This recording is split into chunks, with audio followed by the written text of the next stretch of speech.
How to enable TPM 2.0 in BIOS in Windows 11 full guide. Hey everyone, welcome back to the channel. So let's just right jump into the uh, topic. So first of all, you have to open Windows settings, and after that you have to go to the update and security option, as you can see here.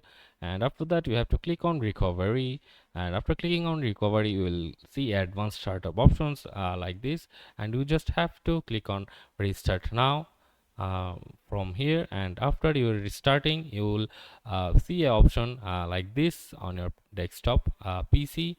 And from here you have to click on troubleshoot, and after clicking on troubleshoot you can see the UEFI firmware settings like this one. You just have to click on there, and after that you have to uh, uh, you will be redirected to this page. And from here on the uh, lower section you can see secure boot is provided to auto. You just have to click on here, and you have to save configuration and exit and click on yes. And after that you will see the TPM uh, option from here, trusted computing.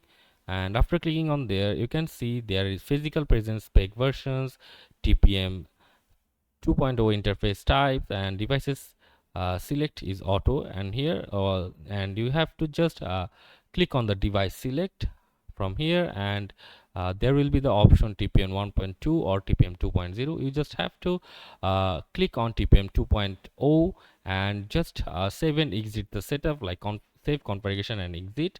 You just have to click on yes, and that's it. That's how you can enable TPM 2.0 in BIOS in the Windows 11, and that's the full guide. See you on the next video.